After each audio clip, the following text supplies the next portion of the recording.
नमस्कार दोस्तों, आपका स्वागत है हमारे चैनल में। आज हमारे साथ बैठे हैं अभिषेक चुराना।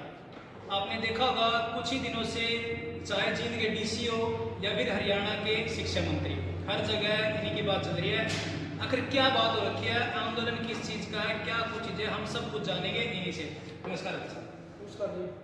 पहले तो हमारे दर्शकों को कुछ कहना चाहोगे आप चैनल के माध्यम से? जितने भी चैनल के दर्शक हैं, जितने भी साथी वीडियो हैं, आप सभी को नमस्कार।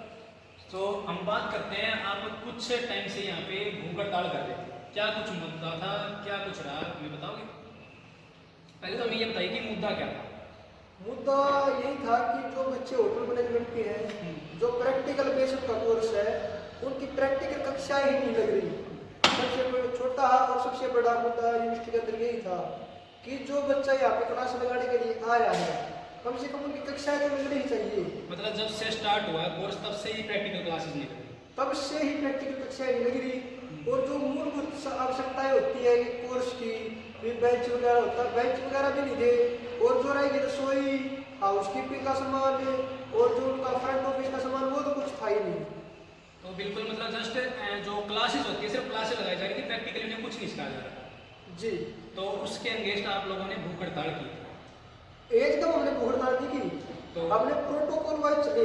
सबसे पहले हमने इंचार्ज को, फिर चेयरपर्सन को, फिर डीन को, फिर डीन ऑफ एकेडमी, रजिस्ट्रार और वीसी, फिर एक दिन की सांकेतिक भूख हड़ताल के बाद ये है अनिश्चितकालीन भूख हड़ताल का हमने कदम उठाया था। मतलब आपने पहले जो रूल्स है, रेगुलेशंस है, लॉ सबको फॉलो किया है। मतलब कितनी बार आपने इनको एप्लीकेशन दिया है, कितना टाइम लगा हुआ इन चीज़ों में कि आपको फिर बाद में अनिश्चित भूख हड़ताल करनी पड़ी?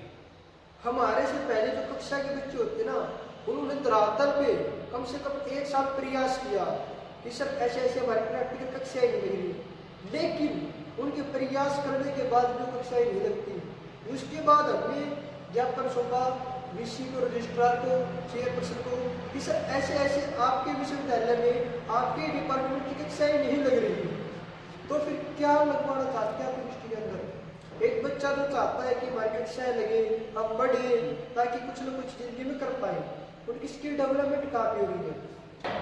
आपके जो ये भूख हड़ताल थी उसमें एक मुद्दा ये उठ रहा था कि आप अपनी पार्टी को आगे लाने के लिए भूख हड़ताल कर रहे हो। आपका मतलब आप दिल से नहीं चाहते कि उनके ऐसा कुछ हो, क्या इसमें आप कितनी सच्चाई है, क्या कुछ आप बताइए? हमने एक प्लेटफॉर्म वहाँ पे ऑर्गेनाइज किया था कि यूनिवर्सिटी प्रशासन के ऊपर दबाव बढ़ाए।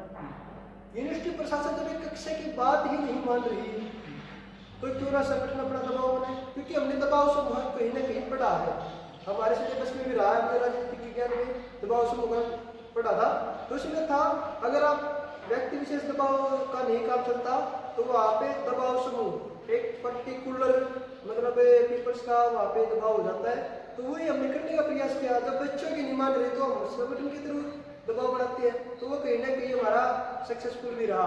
वहाँ पे हमारी कोई राजनीति करने की मंशा नहीं थी, हमारा सिर्फ एक उद्देश्य था कि बच्चों की कक्षाएं लगनी चाहिए और जो 1.5 साल से कक्षाएं नहीं लगी उसके ऊपर कमेटी बनाकर जांच होनी चाहिए।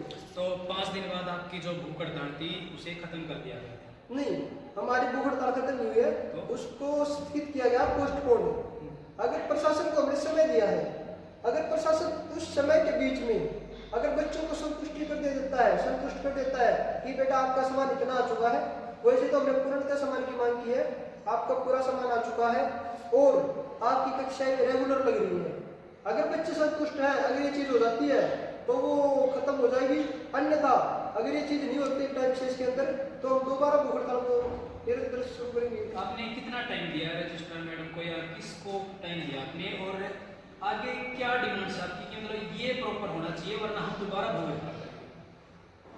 हमारी डिमांड सिर्फ इतनी थी, एक तो कमेटी बनाने की बात थी। हाँ। जो 1.5 साल से कक्षाएं नहीं लगी, उनको क्या कारण है, क्यों नहीं लगी, उसके लिए कमेटी की जांच, कमेटी गठित होनी चाहिए ताकि वो जांच कर सके कि कक्षाएं क्यों नहीं लगी। और दूसरा ये था कि जो लैब है, वो फ्रंट ऑफिस भी है, किचन भी है, उसका जो सेटअप है वो कब तक हो जाएगा? हाउसकीपिंग भी वहाँ पे जो सब्जेक्ट है, तो उसका जो सामान है वो कब तक आ जाएगा, पूर्णतः सामान? क्योंकि अभी हमारे सामने, बच्चों के सामने और इस समाज के सामने क्या दिखावा किया है कि हमने प्रैक्टिकल चालू कर दी, हमने परोठे बनवा दिए, हमने हलवा बनवा दिया। अरे कम से कम आप उसको देख तो लीजिए आप हमारे पास फोटो भी है, उन्होंने परोठे तो बनवा दिए लेकिन उसमें चॉपिंग बोर्ड में रखते जिसमें हम सब्जी काटने का काम करते हैं, उनके पास बर्तन तक नहीं आए। सबसे बड़ा सोचने का विषय ये है, अगर बर्तन ही नहीं आ रहे तो कौन सा सेटअप आ गया उनका, कौन सा सामान पूरा हो गया। तो मतलब फॉर्मेलिटी के लिए सामान ला के रख दिया है और कुछ चीजें करके दिखा दी कि हाँ हमने अपनी प्रैक्टिकल क्लासेस तो स्टार्ट कर दी है। लेकिन आपकी डिमांड ये थी कि जो 1.5 साल तक नहीं हुआ उसमें किसका था, क्यों नहीं हुआ, सब एक कमेटी बना के उसके खिलाफ एक्शन लिया जाए। वो सामान कब लगाया और रेगुलर कक्षा बच्चों मतलब हाँ प्रॉपर जो प्रैक्टिकल की जो क्लासरूम है या जिस भी तरह का किचन है वो कब तक पूरा सेटअप होगा, ये आपकी डिमांड्स थी। और इसको जो आप रिटर्न में मांग रहे थे या फिर आप उनको टाइम मांग रहे थे, मैं प्रॉपर एक टाइम दे दीजिए।